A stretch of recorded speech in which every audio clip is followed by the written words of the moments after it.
Driving licence వచ్చిన వాళ్ళు అందరూ ఫస్ట్ బైక్ ఆరీనే కావాలని చూస్తారు. అంత క్రేజ్ ఉంది జనాల్లో ఆరీ గురించి. ఆరీ అనేది కల్ట్ అనేది సెట్ చేసేసింది.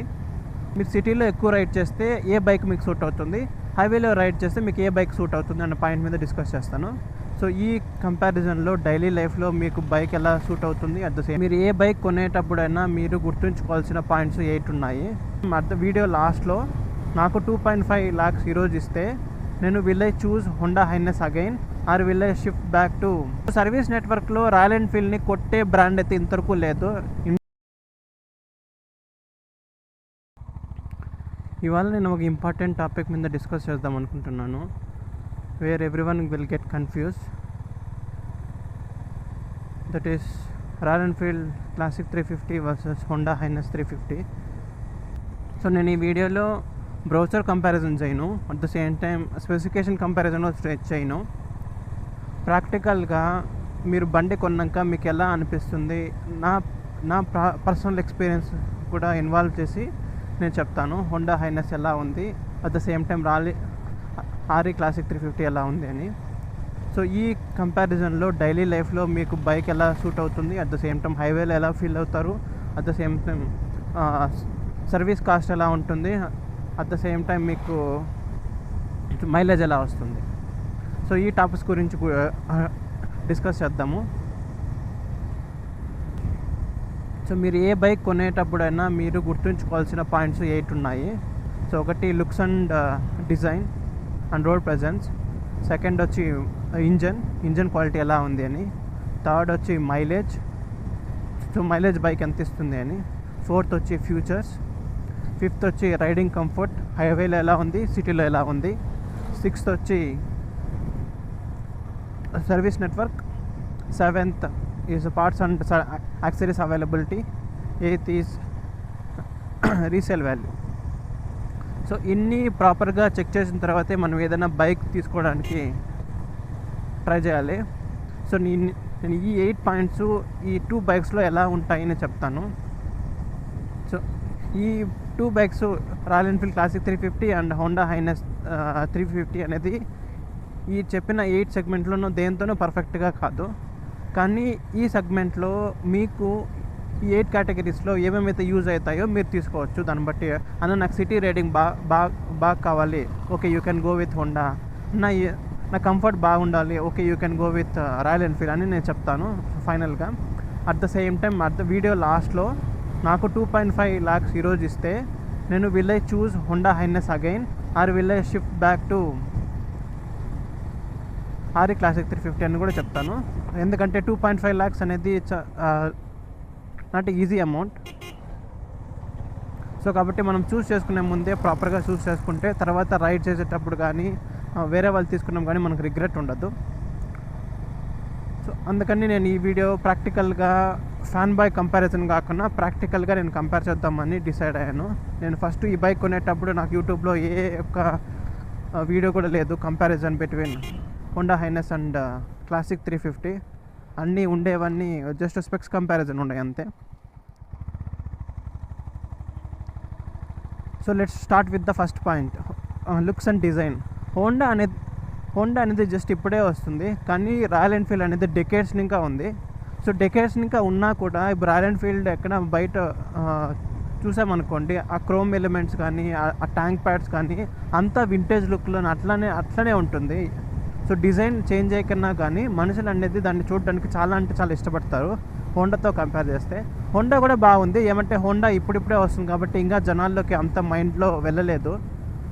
రాయల్ ఎన్ఫీల్డ్ అనేది ఆల్రెడీ కల్ట్ అనేది సెట్ చేసేస్తుంది కాబట్టి జస్ట్ ఒకసారి చూస్తేనే ఓకే ఇది రాయల్ ఎన్ఫీల్డ్ బైక్ అని సో జనాలు గుర్తుపట్టేస్తారు. అట్ ద సేమ్ టైం మీరు ఏమన్నా పార్కింగ్లో పార్క్ చేసినా కానీ జనాలు అనేది చూస్తూ వెళ్తారు. సో మీకు లుక్స్ అండ్ రోడ్ ప్రెజెన్స్ కావాలి అనుకుంటే మీరు రాయల్ ఎన్ఫీల్డ్కి వెళ్ళిపోవచ్చు. రాయల్ ఎన్ఫీల్డ్ ఒక డెకేడ్స్ ఇంకా ఉన్నా కానీ దానికి డిజైన్ అనేది ఇప్పటికి కూడా కొత్తగానే అనిపిస్తుంది. సో నెక్స్ట్ పాయింట్ వచ్చి ఇంజను. సో ఇంజన్ గురించి హోండా అనేది చాలా స్మూత్గా ఉంటుంది, అది అందరికీ తెలుసు. కానీ మీకు 80 లోపల నేను రైడ్ చేస్తాను బ్రదర్, నాకు always I will stick to 80 km/h అంటే మీకు రాయల్ ఎన్ఫీల్డ్ కానీ హోండా కానీ ఒకటే తెలుస్తాయి, ఎందుకంటే రాయల్ ఎన్ఫీల్డ్ రీసెంట్గా జేసీటీస్ ఇంజిన్స్ డిప్లాయ్ చేసినారు. సో అవి కూడా చాలా స్మూత్గా ఉన్నాయి. సో అంత ఇష్యూ ఏం లేదు. మీరు 80 లోపల నేను రైడ్ చేస్తానంటే, కానీ ప్రాబ్లం అంతా వచ్చింది 80 పైనే. మీరు 80 పైన రైడ్ చేస్తాను కంటిన్యూస్గా అంటే మీరు obviously you should go with Honda. Honda అనేది 120 వరకు కూడా ఏం వైబ్రేషన్ అనేది ఉండదు, అంత రిఫైన్మెంట్గా ఉంటుంది. 120 తర్వాత మీకు హ్యాండిల్ బార్ మీద కానీ ఫుట్ పెక్స్ మీద కానీ చాలా చిన్న బజ్ అనేది వస్తుంది. కానీ రాయల్ ఎన్ఫీల్డ్ అనేది జస్ట్ 80 ఇంకానే స్టార్ట్ అయిపోతుంది వైబ్రేషన్స్ అనేది. సో మీకు అంత రిఫైన్గా ఏమి ఉండదు. అందుకని ఈ కేటగిరీలో నేను హోండాకే పాయింట్ ఇస్తాను. రాయల్ ఎన్ఫీల్డ్కి 80 లోపల పెట్టుకుంటే మీకు రాయల్ ఎన్ఫీల్డ్ తీసుకున్న హోండా తీసుకున్న ఒకటేలాగా అనిపిస్తుంది. సో మీకు 80 లోపల వెళ్తాను అంటే రాయల్ ఎన్ఫీల్డ్ అన్నా హోండా అన్నా ఏదన్నా బెటర్. 80 పైన రైడ్ చేస్తానంటే హోండా. తర్వాత నెక్స్ట్ పాయింట్ ఫీచర్స్. సో ఈ బైక్లో ట్రాక్షన్ కంట్రోల్ ఇచ్చారు, at the same time assist and speakers ఇచ్చినారు. సో ఇది బిగినర్స్ కానీ బాగా యూజ్ అవుతుంది. కానీ రాయల్ ఎన్ఫీల్డ్లో అటువంటి ఫీచర్స్ ఏం లేవు. సో దీంతో బ్లూటూత్ ఫంక్షనాలిటీ కూడా ఉంది, కానీ బ్లూటూత్ ఫంక్షనాలిటీ నాకు కొంచెం డిసడ్వాంటేజ్ అనిపిస్తుంది. ఎందుకంటే ఈ బ్లూటూత్ ఫంక్షనాలిటీ వర్క్ కావాలంటే మీకు సేనా ఉండాలి, కానీ సేనా అందరి దగ్గర ఉండదు. కాబట్టి నాకు ఇది ఉన్నా ఒకటే లేకన్నా ఒకటే. కాబట్టి హోండాలో 2 ఫీచర్స్ ఉన్నాయి, స్లిప్పర్ ఖర్చు at the same time traction control. So ఇవి కూడా బేసిక్గా రాయల్ ఎన్ఫీల్డ్లో లేవు కాబట్టి నేను ఫ్యూచర్ వైజ్లో హోండాకి పాయింట్ ఇస్తాను. అన్న నాకు ఈ ఫీచర్స్ కావాలంటే మీకు హోండా సూట్ చేసుకోవచ్చు. సో నెక్స్ట్ వచ్చి మైలేజ్. సో మైలేజ్ అనేది అందరూ అడుగుతారు, కానీ అది రైడింగ్ స్టైల్ మీద, అట్ ద సేమ్ టైం మీరు సిటీలో రైడ్ చేస్తున్నారా, హైవేలో రైడ్ చేస్తున్నారా, విత్ పిలియన్ రైడ్ చేస్తున్నారా, వితౌట్ పిలియన్ రైడ్ చేస్తున్నారా, దాని మీద డిపెండ్ అవుతుంది. కాబట్టి నేను అబ్జర్వ్ చేసింది ఈ హైనెస్లో అయితే సిటీలో అయితే 30-32 వరకు వస్తుంది విత్ పిలియన్. హైవేలో అయితే మీరు 80-90 క్రూజ్ చేసినారనుకోండి మీకు 38-40 వస్తుంది. అదే మీరు రాయల్ ఎన్ఫీల్డ్ తీసుకున్నారనుకోండి, రాయల్ ఎన్ఫీల్డ్లో అయితే సిటీలో అయితే 30 వరకు వస్తుంది విత్ పిలియన్. సేమ్ హైవేలో అయితే మీకు 35 వరకు వస్తుంది. అంటే దాని 35 పైన రాయల్ ఎన్ఫీల్డ్లో ఎక్స్పెక్ట్ చేయడం చాలా కష్టము. సో అది మైలేజ్ గురించి. అట్ ద సేమ్ టైం నేను మళ్ళీ చెప్తున్నాను, మైలేజ్ అనేది రైడింగ్ స్టైల్ మీద డిపెండ్ అవుతుంది. మీరు సిటీలో రైడ్ చేస్తున్నారా, హైవేలో రైడ్ చేస్తున్నారా దాని మీద కూడా డిపెండ్ అవుతుంది. సో అది మైలేజ్ గురించి. సో నెక్స్ట్ వచ్చి comfort and riding style. So మీరు సిటీలో ఎక్కువ రైడ్ చేస్తే ఏ బైక్ మీకు సూట్ అవుతుంది, హైవేలో రైడ్ చేస్తే మీకు ఏ బైక్ సూట్ అవుతుంది అన్న పాయింట్ మీద డిస్కస్ చేస్తాను. So first city riding. మీకు సిటీ రైడింగ్ కావాలంటే మీకు ఏం కావాలంటే ఫస్ట్ మీకు కంఫర్ట్గా ఉండాలి బైక్ అనేది, at the same time suspension బాగుండాలి, at the same time clutch feeling బాగుండాలి, అండ్ మీకు గేర్ షిఫ్టింగ్ కూడా బాగుండాలి. సో హోండాకి ఎన్ని పాయింట్స్ వస్తాయి, at the same time royal ఎన్ఫీల్డ్కి ఎన్ని పాయింట్స్ వస్తాయో చూద్దాము. సో హోండాలో క్లచ్ అనేది బాగుంటుంది, at the same time gear shifting కూడా స్మూత్గా ఉంటుంది. సో ఈ 2 పాయింట్స్ అనేది హోండాకి ఇస్తాను. At the same time royal ఎన్ఫీల్డ్లో క్లచ్ అనేది చాలా టైట్గా ఉంటుంది, at the same time gear shifting హోండాతో పోలిస్తే అంత స్మూత్గా ఉండదు. సో గేర్ షిఫ్టింగ్ క్లచ్లో అయితే హోండా బాగుంటుంది. అట్ ద సేమ్ టైం కంఫర్ట్లో అయితే సస్పెన్షన్ అయితే హోండాలో అలాంటి సస్పెన్షన్ లేదు, క్లాసిక్లో ఉండాల్సిన సస్పెన్షను అది. సో ఇక ఆర్ఈ క్లాసిక్లో ఉన్న సస్పెన్షను ఏ సస్పెన్షన్ని 350cc సెగ్మెంట్లో బీట్ చేయలేదు. సో హోండా సస్పెన్షన్ మీద ఇంకా వర్క్ చేయాల్సి ఉంది. కానీ రాయల్ ఎన్ఫీల్డ్ అయితే ఆల్రెడీ వర్క్ చేసి అది డెకేడ్స్ ఇంకా ఉంది కాబట్టి వాళ్ళకి స్వీట్ పాయింట్ తెలిసిపోయింది సిటీ రైడింగ్లో ఏది బెస్ట్ ఉంటుందని, ఏది కావాలని. సో సిటీ రైడింగ్ పర్స్పెక్టివ్లో నేను హోండాకి ఒక పాయింట్ ఇస్తాను, అట్ ద సేమ్ టైం ఆర్ఈకి ఒక పాయింట్ ఇస్తాను. ఎందుకంటే హోండాకి క్లచ్ అండ్ గేర్ షిఫ్టింగ్ బాగుంటుంది, ఆర్ఈలో మీకు సీట్ కంఫర్ట్ బాగుంటుంది, at the same time suspension బాగుంటుంది. సో సిటీ కంఫర్ట్లో ఇది draw. At the same time highway రైడింగ్లో వచ్చి మీకు హైవేలో కావాలని మీకు లాంగ్ డిస్టెన్స్ క్రూజ్ చేయాలి, అట్ ద సేమ్ టైం నాకు వైబ్రేషన్స్ ఉండకూడదు అనుకుంటే, అట్ ద సేమ్ టైం నాకు నైస్ మైలేజ్ కూడా రావాలంటే మీరు హోండాకి వెళ్ళిపోవచ్చు. కానీ సో హైవేలో కూడా నాకు వింటేజ్ తంబు కావాలి, నాకు ఎగ్జాస్ట్ ఇంకా వచ్చే తంబు వింటేజ్గా ఫీల్ కావాలి అనుకుంటే అప్పుడు మీరు ఆర్ఈకి వెళ్ళిపోవచ్చు. కానీ మోస్ట్ అడ్వాంటేజ్ హైవేలో అయితే నేనైతే హోండాకి ఇస్తాను. సో హోండా CB350 హైనెస్లో నేను లాంగర్ డిస్టెన్స్ని ఎఫర్ట్లెస్గా నేను రైడ్ చేయగలుగుతాను, ఎందుకంటే నాకు వైబ్రేషన్స్ ఉండవు. నేను అది టాల్ గేరింగ్ ఉండడం వల్ల నేను ఒకసారి 4th పెట్టేసి నేను రైడ్ చేసాను అంటే నేను 80 వరకు ఎఫర్ట్లెస్గా ఎటువంటి వైబ్రేషన్ లేకుండా నేను రైడ్ చేస్తాను. కానీ రాయల్ ఎన్ఫీల్డ్ అలా కాదు. కాబట్టి హైవే రైడింగ్లో నేను హోండాకి ఇస్తాను. రాయల్ ఎన్ఫీల్డ్ కన్నా స్లైట్ ఎడ్జ్ ఉంది హోండా అనేది. సో నెక్స్ట్ వచ్చి సర్వీస్ నెట్వర్క్. సో సర్వీస్ నెట్వర్క్లో రాయల్ ఎన్ఫీల్డ్ని కొట్టే బ్రాండ్ అయితే ఇంతవరకు లేదు ఇండియాలో. ఎక్కడ చూసినా రాయల్ ఎన్ఫీల్డ్ సర్వీస్ సెంటర్లు కానీ షోరూమ్లు కానీ ఉంటాయి. చిన్న సిటీలో కూడా రాయల్ ఎన్ఫీల్డ్ ఉంటుంది. సో ఈ కేటగిరీలో రాయల్ ఎన్ఫీల్డ్ ఇంకా కింగ్ లాగే ఉంది. సో హోండాకి at least so another 20 years will take to reach royal Enfield level of network service and నెట్వర్క్కి రీచ్ కావడానికి.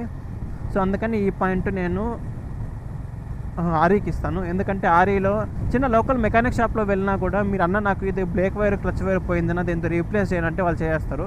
కానీ హోండా అయితే చేయలేరు. అట్ ద సేమ్ టైం నేను ఈ బైక్ కొన్నప్పుడు మా ఫ్రెండ్ కూడా చూపించాను. వాడేం చెప్పినా అంటే ఈ బైక్ కొనేం వద్దు, నువ్వు ఆర్ఈ క్లాసిక్ 350 కొనుక్కోవచ్చు కదా, అది ఇంకా బాగా నీకు సర్వీస్ నెట్వర్క్ అన్నీ బాగుంటాయి అని చెప్పాడు. అంత బాగా మైండ్లోకి పెట్టుకునేసిన జనాలు ఆర్ఈని. సో కాబట్టి సర్వీస్ నెట్వర్క్ కూడా అంతే ఈజీగా ఉంటుంది. అట్ ద సేమ్ టైం మీకు సర్వీస్ ఛార్జెస్ కూడా అంత ప్రీమియంగా ఉండవు హోండాతో కంపేర్ చేస్తే. నాకు హోండా సెకండ్ సర్వీస్ అయ్యే లోపలే నాకు అట్లీస్ట్ 2000 పైన అయింది, 2000+ అయింది సెకండ్ ఫ్రీ సర్వీసు. కానీ ఆర్ఈ అయితే 900 కానీ సో మ్యాక్సిమం 1200 వరకు అవుతుంది అంతే రాయల్ ఎన్ఫీల్డ్. సో హోండా అంత ప్రీమియం ఉండదు. సో కాబట్టి ఈ కేటగిరీలో కూడా నేను ఆర్ఈకే పాయింట్ ఇస్తాను, హోండాకి ఇవ్వను. So next points parts and accessories availability.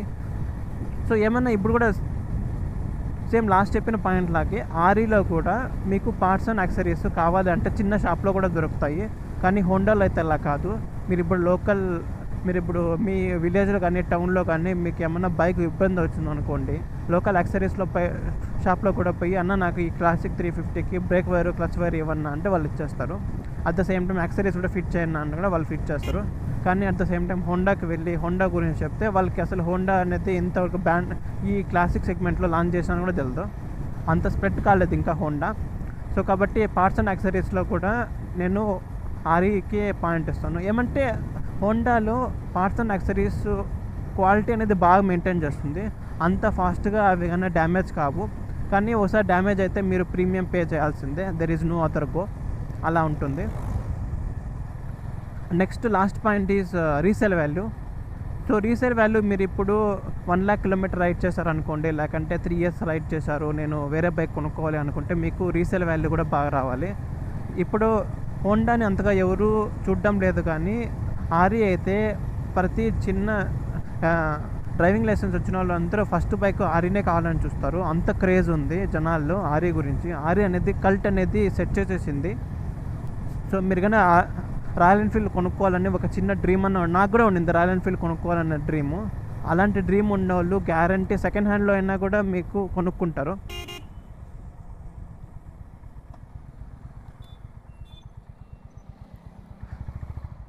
So మీరు సెకండ్ హ్యాండ్లో అన్నా అట్లాది వాళ్ళు కొనుక్కుంటారు.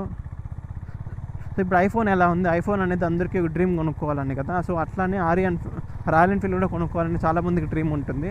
సో అలాంటి వాళ్ళకి ఈజీగా మీరు సేల్ చేస్తే మీకు రీసేల్ వాల్యూ అనేది బాగా వస్తుంది. సరే, కానీ హోండా అయితే ఇప్పుడిప్పుడే ఎంటర్ అవుతుంది కాబట్టి అంత వాల్యూ లేదు హోండాకైతే. సో కాబట్టి నేను చెప్పే పాయింట్స్ అన్నీ ఇంకోసారి రివైజ్ చేస్తాను. సో మీకు లుక్స్ అండ్ డిజైన్ బాగుండాలా, ఓకే ఆర్ఈ ఎన్ఫీల్డ్కి వెళ్ళిపోవచ్చు. అట్ ద సేమ్ టైం మీకు మైలేజ్ కావాలి, మీకు హోండాకి రావచ్చు. మీకు ఇంజిన్ రిఫైన్మెంట్గా ఉండాలి, మీరు హోండాకే వెళ్ళాలి. మీకు పార్ట్స్ అండ్ అవైలబిలిటీ కాస్ట్ అనేది తక్కువ ఉండాలి, ఓకే మీరు ఆర్ఈ ఎన్ఫీల్డ్కి వెళ్ళిపోవచ్చు. అట్ ద సేమ్ టైం మీకు సర్వీస్ సెంటర్లో మీకు ప్రీమియం ఛార్జ్ చేయకూడదు అంటే మళ్ళీ ఆర్ఈకి వెళ్ళిపోవచ్చు. లేకంటే మీకు రీసేల్ చేయాలా, ఓకే మళ్ళీ ఆర్ఈ ఎన్ఫీల్డ్కి, ఎందుకంటే రీసేల్ వాల్యూ అనేది బాగుంటుంది, క్రేజ్ ఉంది కాబట్టి, ఆర్ఈ అనేది సెట్ చేసేది కాబట్టి మీకు క్రేజ్ అనేది ఉంది. సో అది డిఫరెన్సెస్ ఆర్ఈకి అండ్ క్లాసిక్కి. సో మీరు ఎన్ని డిఫరెన్సెస్ చూసినా, ఏ బైక్ తీసుకున్నా లాస్ట్కి రైడ్ చేయాల్సింది మీరు. కాబట్టి మీరు బైక్ కొనే ముందు ఒకసారి టెస్ట్ రైడ్ చేసుకోండి. టెస్ట్ రైడ్ చేసిన తర్వాత మాత్రమే డిసైడ్ కావండి. సో నా దగ్గర నేను ఫస్ట్ వీడియో స్టార్టింగ్లో చెప్పాను, నేను 2.5 lakhs ఇస్తే నేను మళ్ళీ ఏ బైక్ కొనుక్కుంటానని. సో నేను మళ్ళీ కొనుక్కునేది హోండానే, ఎందుకంటే నాకు మైలేజ్ బాగా కావాలి.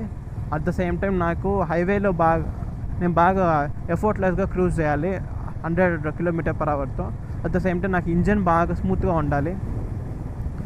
అట్ ద సేమ్ టైం నాకు ప్రీమియం అనేది ఓకే అనుకున్నా కానీ నేను ఆల్రెడీ చెప్పా హోండా పార్ట్స్ అనేది అంత ఈజీగా డ్యామేజ్ కావు అని. సో డ్యామేజ్ అయిన తర్వాత చూసుకున్నామని నేను అలా ఉన్నాను, కాబట్టి నేను హోండానే చూస్ చేసుకుంటాను. ఆరి అనేది నా హార్ట్ చెప్తుంది కొనుక్కో అని, కానీ ప్రాక్టికల్గా బ్రెయిన్ గురించి ఆలోచిస్తే హోండానే చెప్తుంది. ఎందుకంటే ప్రాక్టికల్గా హోండా అనేది చాలా అంటే చాలా అడ్వాన్స్గా ఉంది. ఈవెన్ ఫ్యూచర్స్ కూడా ఉంది, దీంతో ట్రాక్షన్ కంట్రోల్ ఉంది, at the same time slipper clutch కూడా ఉంది. సో నాకు ఎఫర్ట్లెస్గా నేను క్లచ్ ఆపరేషన్ కూడా చేయగలుగుతాను. సో అది డిఫరెన్సెస్. సో మీకు ఏమైనా ఇంకా డౌట్స్ అనేది ఉంటే మీకు కమెంట్ చేసి సో అడగచ్చు. అట్ ద సేమ్ టైం ఈ వీడియో చూసిన వాళ్ళలో చాలామంది హోండా కానీ ఆరి కానీ ఓన్ చేసి ఉంటారు. సో వాళ్ళు కూడా మీకు నచ్చిన పాయింట్ ఒక అడ్వాంటేజ్ ఒక డిసడ్వాంటేజ్ పింక్ చేయండి. So that who are going to buy this one or R E classic 350 they are getting to know what are the main benefits that actual users are facing. So కాబట్టి వాళ్ళు తెలుసుకుంటారు ఏ bike select చేసుకోవాలండి. So that's all for this video guys. So నేను next వీడియోలో ఈ బైక్లో fit చేసిన యాక్సెసరీస్ కూడా నేను ఒక వీడియో చేస్తాను. At the same time Honda Hness CB350కి RSకి అట్ ద సేమ్ టైం క్లాసిక్కి హోండా CB350 క్లాసిక్లో ఎక్కువ డిఫరెన్సెస్ ఏమున్నాయి, ఏ బైక్ మీకు సెట్ అవుతుంది అన్న వీడియో కూడా చేస్తాను. So till then see you guys. Please don't forget to like and subscribe. Thanks for watching the video guys. Bye.